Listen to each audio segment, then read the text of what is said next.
Welcome back, guys, to the JPS Education Portal Roundtable. And we are here with Dr. Mel Moore and Mackenzie Baker. Welcome, guys. And today we're going to be talking about contest prep, the pros and cons. So many of you who are coaches or competitive athletes will have some understanding of the benefits and drawbacks of a physique contest prep. And maybe those of you who are looking to get into the sport or coach athletes will find what we have to say today useful. So first and foremost, Mac, I'm going to hand it over to you because I just learned a very interesting fact about you that you've competed before, which I did not know. So, Mac, I have so many questions. Tell me about this contest prep. When did you do it? You competed in men's fitness. Give me the lay of the land. Shit. Well, I think probably was like 2018, I think. ICN, men's fitness, which also known as men's bikini. So I did that. It was like a really short 8-week prep. I just kind of said to the owner of the gym where I was working at, because I used to be PT, for those who don't know, I just wanted to do something that was challenging, and I just wanted to see how far I could take the sort of physique thing. Within obviously only a few weeks, like a very short prep. So I dieted down, did a lot of really stupid things, like very bro-ish things to get there. And like bro-ish, but also a lot of Poliquin-esque stuff mixed in. So stupid as anything. And yeah, I did the competition and then sort of had some issues after with controlling my food intake and, being so preoccupied with food and also probably some body image stuff there as well. And that was very hard for a while. And then sort of crawled out of that. But I tend to not really talk about the fact that I competed because, like I said, it was an 8-week prep. It wasn't very serious. To be honest with you, I regret doing it. I'm not overly proud of it. And yeah, I'm a little bit shy about talking about it for a few reasons. Perfect. So we'll talk about that plenty more as the podcast continues. Mel, tell us first a little bit about yourself and obviously your area of interest and where you've spent some time with your studies and degrees, and then obviously your contest prep experience. Where do I even start with that? First of all, Mackenzie, love your honesty there. Could definitely relate to a lot of what you said. A little bit about me. So I have always been interested in performance psychology. I think it really put me on a path to where I am now with study and also personal life. So did the Bachelor of Behavioral Science, postgrad in psychology, went to do a Master of Sport and Exercise Psych, so straight after the 4th year. But at that stage, I'm really showing my age here, but it was only offered every second year at Vic Uni back in the day. So I wanted to stay in the loop and ended up knocking on a few professors in the field of sports psych and stumbled on the best supervisor I could have wished for, Professor Tony Morris. So he does a lot of work in the area of imagery in sport. Did some voluntary work with him and he introduced me to the idea of a PhD. Didn't even know what I was getting myself into.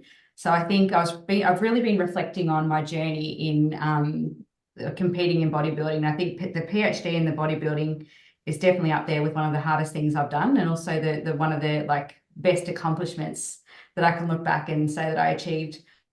So that took me on a 5-year journey. So I've done a PhD in exercise psychology. So I was looking at the relationship between depression and physical activity, which I think, I had a population group that was overweight women with type 2 diabetes, but I think the whole issue around behavior change can be applied, to all populations really. So then I worked in research for a few years, realized that, when you're doing something you're not really passionate about, you get that inner feeling. So I had that, and I knew that I always wanted to go back and practice, but unfortunately the PhD doesn't allow you to do that. So went on another journey, which I'm nearing the end of a Master of Sport and Exercise Psych. So, and I'm absolutely loving it. Like, yeah, it's really reinforced an area that I'm like, I just love it. Find it very fascinating, the interplay between mind and body and how we can get the best out of ourselves in the situation that we're in. And it doesn't just, for me, it's not just on the sport field, it's in life. So I really do see it as life skills. Awesome, awesome. And talk to us about your contest prep experience. Where did that fit in all of this study? Yes. Gosh. I like looking back, I don't know how I did it, honestly, but when you've got your reason, you got your purpose, you really make it happen. So back in the day, I did the INBA National Physique titles, 2009. Actually, before this podcast, I was just had photos up. It's like a real trip down memory lane. I love it. So I've been weight training since I was like 16. It's been my thing. And similar to what you're saying, Mackenzie, like I wanted to see how, like I was at the point where I wanted an extra challenge, to see how far I could push myself.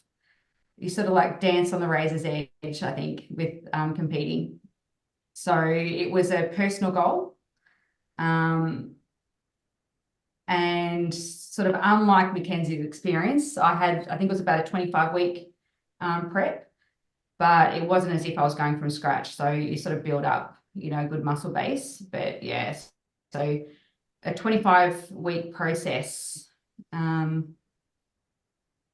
Yeah, does that kind of answer your question? Yeah. Okay, perfect. So 25 weeks is a much longer experience compared to 8, but nonetheless, like it can all be extremely difficult, challenging, and have benefits and drawbacks in any case. So, Mel, I guess start with some of the benefits you saw in competing. I know a lot of contest prep athletes, they tend to come out of it with a somewhat bitter taste on their mouth, especially if they don't do too well, or when they go through exactly what Mackenzie was explaining earlier, that food focus, losing their contest prep shape, they can have a bitter taste in their mouth and not necessarily be too fond of physique sports. And you do see this quite often, bar some of the diehard physique enthusiasts. So if you can look back and see some of the benefits, what benefits did competing add to your life? Such a good question, because I think bodybuilding and competing provides a really good platform, for a lot of qualities and strengths that you can take away. For me, it was like I learned so much about myself, and it's when you put in that arena, you get chucked in the deep end in some ways because it's challenging. There's no two way about it. It really does push your limits as to like your ability to withstand that and come through it. So I think for me, I learned a lot about my ability when I put my mind to something. So it provided a good platform for mental toughness, which, some people might call it resilience. There is a little bit of a difference there, but it's certainly built up, my capacity for resilience. And a few things too that I think is a real benefit is when we look at like the 3 fundamental needs, psychological needs. People listening might have heard like the self-determination theory. And I know, Jacob, we've talked about this a bit, but Mackenzie, he loves self-determination. Oh, okay, awesome. Profit. Sorry? Profit. He said profit. So it provides there's so much autonomy. At the end of the day, it's your choice. In every moment you choose. Are you going to choose an action that's going to move you towards, you jumping on the stage and knowing that you've did the best that you could, or away? So there's that autonomy piece. It provides a space for competence, your mastery, you're achieving something, you watch the transformation. And a key one is that even though like it is us on the stage, it's a team sport. Like there's no two way about it. And so that relatedness piece is so important. That's what I found personally. It's a sport that can be so isolating. In my experience, like there were so many nights and days where like it's almost like your world or your bubble decreases. And so knowing who's in your arena with you, and that coach athlete relationship, like I was blessed that I had a really good coach, that could not only sort of understand or be objective from a physical point of view, but it's such an emotional journey. So I felt safe, to bawl my eyes out on several occasions and question, why am I doing this? So for me, that like those things are real good benefits, among others. I could go on, but I might sort of take a breath Yeah, no, and see where you guys are at. I think you hit the nail on the head there, and I think bodybuilding is like not many sports or endeavors are empowering in the way that bodybuilding or physique sports are, because they do give you quite a lot of autonomy over the process, as you said.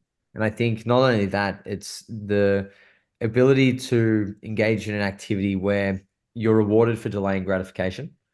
And I think that's a huge benefit that you can take and transfer to other areas of life.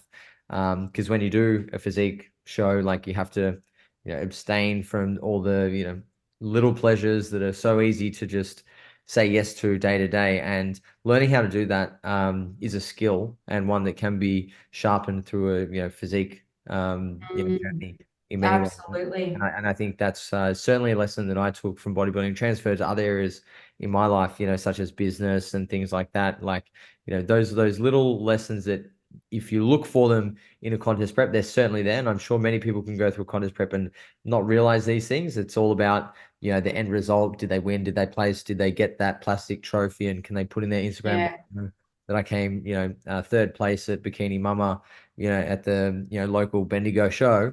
But that's not really the point of a contest prep. I think you can get a lot more out of it than just So much out of it. good photos and a rig. But I also think, if I can add to that, Mel, certainly the introspection, like you're forced to understand yourself, because you don't have much else but yourself and your thoughts and demons to deal with. But one I took away was the planning and organization that's required to get through a prep, because you do have to micromanage a lot of things in your life to just deal with the dire nature of semi-starvation. Like, if you're not planned and organized, you're not going to get your meals in, or you might be caught without your meals, and that's not what you want, because your hunger is just through the roof and you'll make a shit decision. So you really are forced to be process orientated and have exceptional planning and organization. Again, transferable skills that I think not a lot of other sports will impart like bodybuilding does. And I've played a few, so I can only speak from my experience on that, but certainly there's some benefits that stick in my mind. Mac, is there anything that you can look back on? I know yours is probably, as you mentioned, not an experience you want to talk about too much, but was there anything that you can look at and say, hey, I guess that was, that was cool that I got that from bodybuilding? Oh yeah, absolutely. Like, Besides for the six pack. me, it was, yeah. For me, it was the routine, and structure, and, pushing yourself in that regard, and being organized, and, having a sense of a purpose. I mean, short-term purpose, but, having that drive.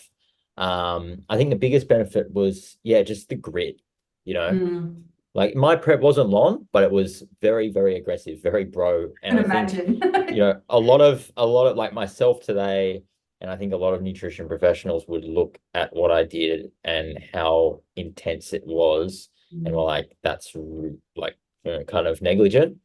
But yeah, so those benefits, and I think, I've come to realize that one thing that maybe I haven't maybe being so true to in the last couple of years, but certainly more so from like a lifetime perspective, is I just love identifying as someone who, isn't lazy, who works hard, who will go sort of above and beyond. And upon reflection, I think one of the draw cards for me to actually say, hey, I'm going to do this competition prep thing, is that I wanted to live that identity, that perceived personal value of mine at the time.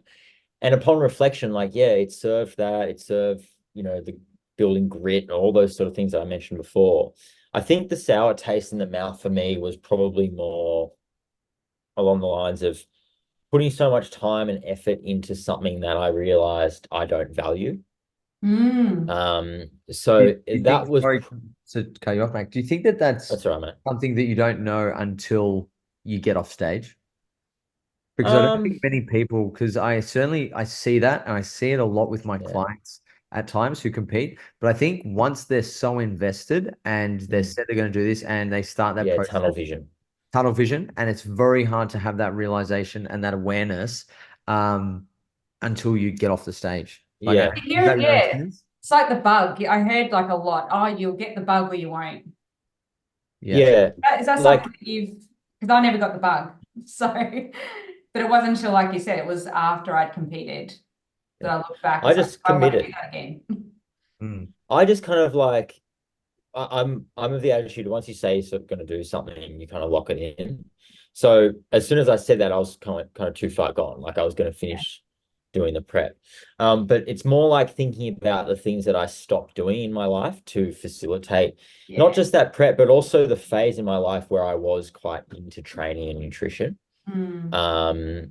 at quite an intense level. And things were deleted from my life that I'm like, why? Like you don't even like bodybuilding, Mm. why'd you do this? I think I got sucked in because my environment at the time, working at a gym, it was sort of just a thing that we all spoke about and we all trained together, and it was sort of like a natural progression. So I think I was heavily influenced by the people that are around me. Part of me probably thought that it would bring me some kind of benefit. I'm not sure what that was. Maybe that's from a business perspective. Maybe that's from I guess, a reputation perspective in the fitness industry at the time. None of those things actually were true or mattered or ended up being coming to fruition. But Mm. yeah, it's an interesting one. But yeah, this conversation, what you said there, Mel, and as you as well, Jacob, they've almost brought new ideas as to why I actually said to myself, I'm going to do this. Maybe Mm. reflect on why that actually ended up being the case. Mm. yeah. And I think, yeah, Mac, like you, many people go into a prep for the wrong reasons. Yeah. Mm. And because they don't understand the sport. And I think that's a huge issue for a lot of people because I would dare say that physique sports are an extreme sport Mm. because semi-starvation isn't a joke. And given the risks associated with physique contest prep, such as, eating and body image disorders and a number of other, physical health risks Mm. along the way when you get that lean. I think it's certainly something not a lot of people think about, and they don't realize that, okay, to look this way, because it looks great, right? And it doesn't look that hard, but you don't see what's behind the surface and what goes on day to day to look that way and all the things that you have to give up. And I think that's the real test for whether or not somebody is doing it for the right reasons is because when they walk off the stage, they're not too phased by what they had to give up because it was worth it. Because that goal was they valued that goal more than they valued the things they had to give up along the way. And some of those Yeah. things are, your social life, obviously certain foods and time spent doing other things, whether it's career and things like that. And I think that's a real important factor for people to think about if they are going to compete themselves or to 100%. recommend somebody else to compete is, are you going to be okay giving these things up for the duration of this contest prep? And will that have any consequence on your life if you were to have to do that? And I think that's a conversation that probably isn't had enough. Mm. I got the bug, unlike you both. I did two contest prep seasons back to back, which was extremely problematic. And I think I got a lot of the benefits as I spoke about. And I got other benefits. And this was one of the reasons I did because I wanted to enhance my credibility within the fitness industry and to boost my business. And it certainly achieved that. And it ticks that box, like to no end. Like my PT business went through the roof because everyone saw that I was competing. I was an early adopter. Like this is back in, well, actually, Mel, you were even earlier than I was. Um, Thank you. I was, Wow. I was competing. It's okay, Mel. You were what? You're still 21, so don't worry about it. This is back in 2011, 12, and 13. So this is well before Instagram bodybuilding, fitness influencers was a thing. So I was like one of the only bodybuilders that anybody knew, of my age. Like it wasn't a normal thing to do.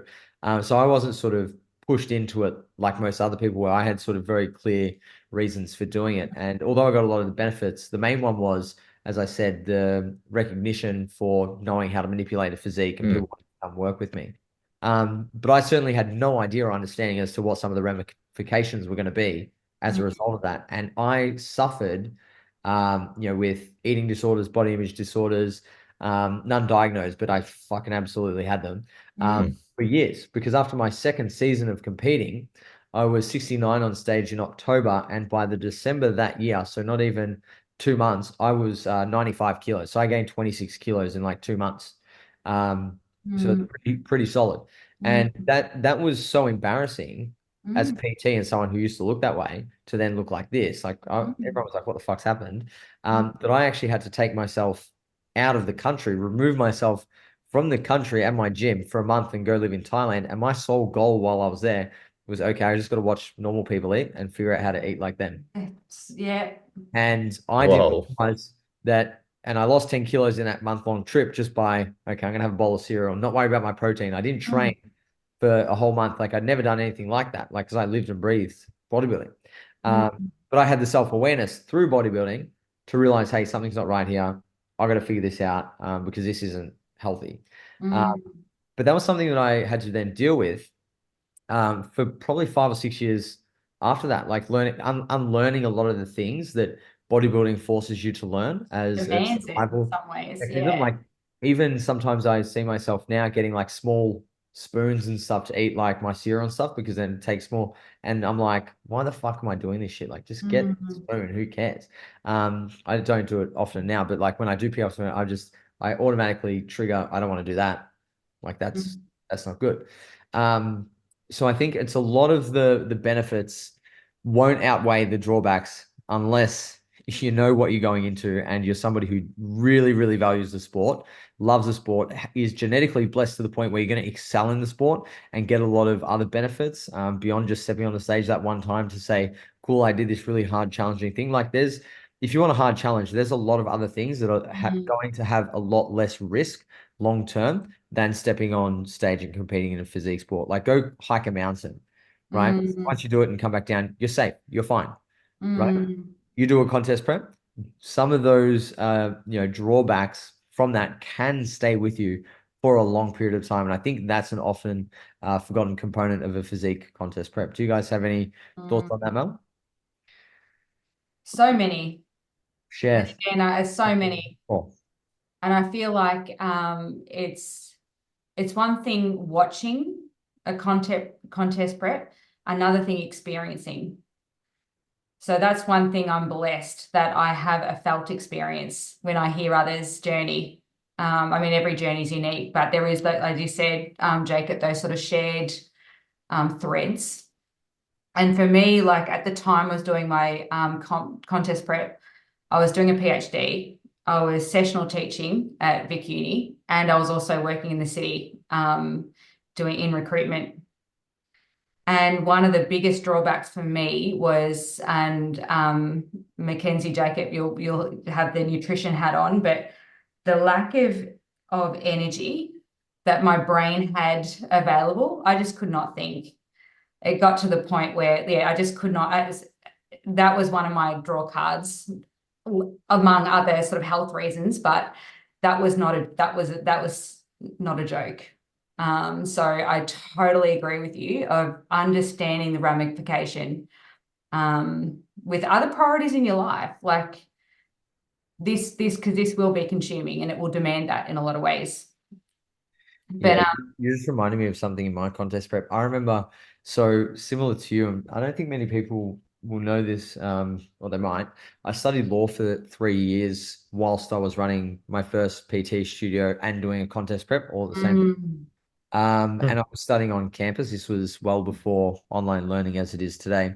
And my brother Sam was studying at the same university. And I used to have to get him to drive yeah, university because I couldn't stay awake in the car, and I was I had literally the similar just on the experience. road.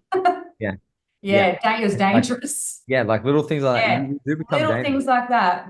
Yeah. And you look like a Oh, meth addict, and your parents and your family worry about you. And Yeah. Even to the point where I'm like, am I actually going to jump on stage? Like, I feel like a skeleton. yeah, yeah. Um, It's just called a body image disorder, Mel. thank you. No, but I love what you're saying, and the fact that that level of self-awareness, which I think is really important, you Yeah. know, in either it will bring it out, or knowing it entering into a comp, which I think is important. Mm. Because disordered eating, it's an interesting field. Like when you think about, or maybe I'm going off a bit of a tangent here, but you've just brought it up. This is fun.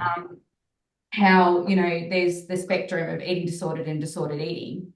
And it's like, in some ways, bodybuilding is its own context. And it's hard for someone who's not in the field to understand, oh, you weigh your food. Like, what's that about? Or like that you're more conscious. It's sort of, it then kind of brings up that kind of, what is normal? That is the thing. It's kind of like, I come from a very non-pathologizing lens in a lot of ways, but I would love to hear your take on the nutrition side of things and how you tackle that. From a bodybuilder competing and then living in society where perhaps that is probably seen as more of a unnatural way of living. Yeah, I think Mac will probably answer this well, but I'll just give my 2 cents very briefly. I think with bodybuilding and coaching athletes with what I know now, you're basically teaching people how to transition into an unhealthy relationship with food and body, and then how to hopefully help them transition out of that. Yeah.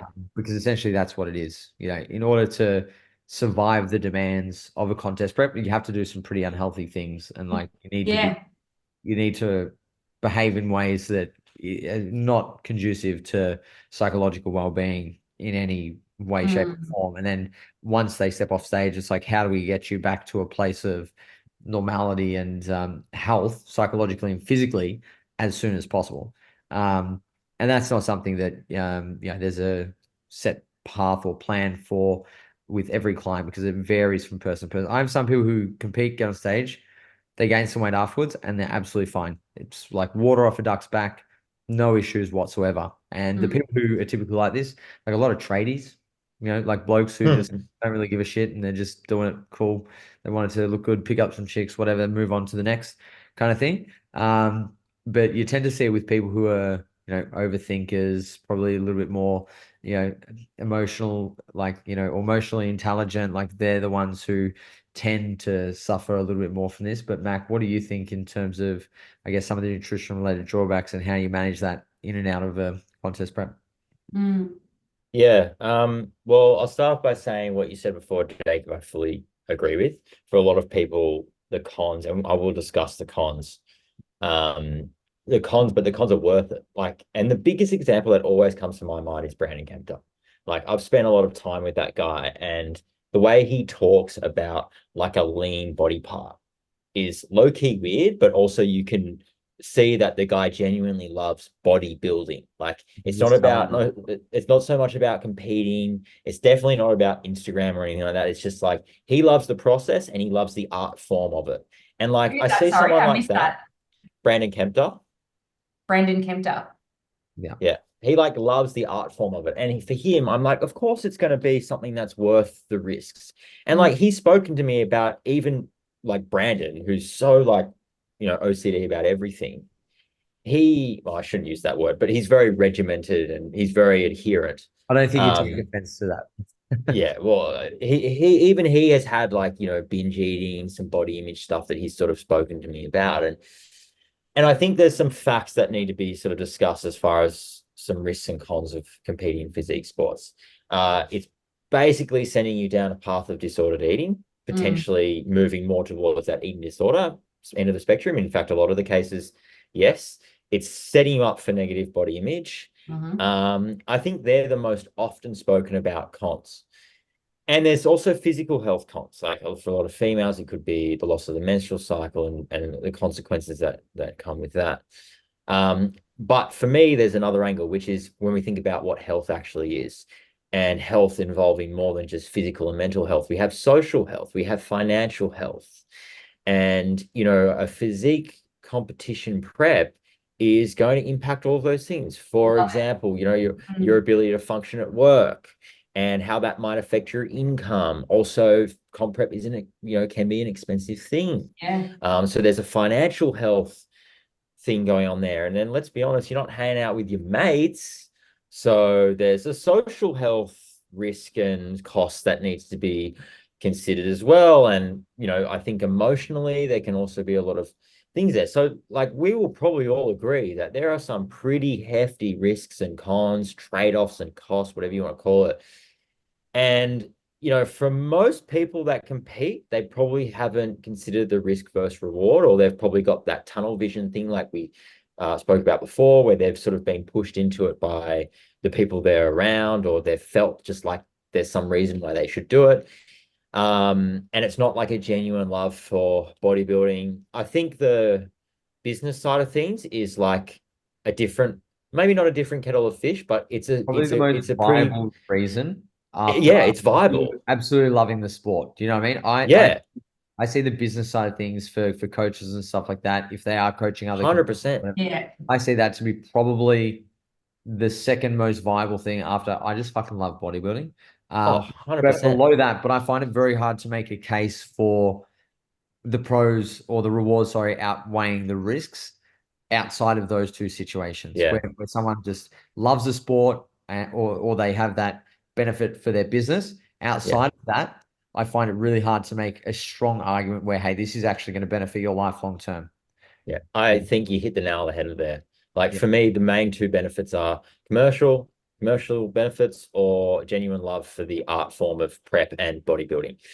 You'd really be, I would really be like, I don't know about that. If anyone tried to convince me that there were sort of other benefits that would be worthwhile, but that's just my view. yeah.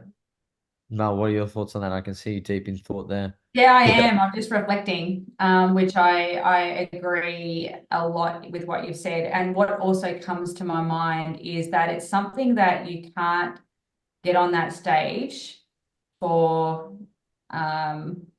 because someone else has told you about it, or because someone else thinks that you should do it. You really got to consider, what is your purpose? What is your fundamental reason for being on that stage? And just as what you were saying, like, Mac, I loved what you were saying there about, what is actually, well-being. What does that actually include and encapsulate? Because I think it demands so much. And so to know that, your reasons and that it's coming from, your reasons. Yeah, no, I think, yeah, having good reasons is absolutely critical. But the hard thing I think a lot of people deal with is that they don't know what their own reasons are. Mm, Have someone external, whether it's a coach who's helping them do a 8-week mini cut, and then they're like, oh, you should do a show. Or they have friends at the gym say, oh, you should compete. You've got great glutes, or they see it online, they see someone else competing, they're like, oh, I want to look like that. It's very hard for people now to, I guess, discern whether that reason is truly intrinsic or not. yeah. Because Or there's so how it much, serves in their life. Like, how is it going to fit? yeah, because And having a conversation with a professional, like yeah. you guys, that will be able to provide some insight that perhaps they haven't thought about. 100%. Unfortunately, I think there's a lot of dollars to be made from the professionals' end. So it's Mm, a situation where they're going to say, look, I don't think you should compete, because steering someone away from competing, they're going to go do it with someone else. And that usually means financial costs. So it's a really tricky one. I have, mm, honestly, I try to be as objective as I can and treat people who come to me for contest prep as I'm discussing it now. I don't just tell everyone, yeah, get on stage. I've turned a lot of people down. mm, Um, but at the end of the day, most of them have gone on with another coach, and what can you do? Do I think maybe they would have done not a better job necessarily with me, but have a safer experience, possibly? So there's always that kind of consideration as well. It's a tricky mm. one, but nonetheless, I think we've given everyone a lot to think about. I think there's plenty of benefits to a contest prep, but I do think you have to have a very good reason why, as the guys have explained, and you need to consider all those drawbacks. So Mel and Mac, thank you guys for jumping on. I really appreciate your Yeah, time. pleasure. Thank you. Thanks for the Thanks for having invitation. us. All right, guys, thank you for joining us, and we'll speak to you next time.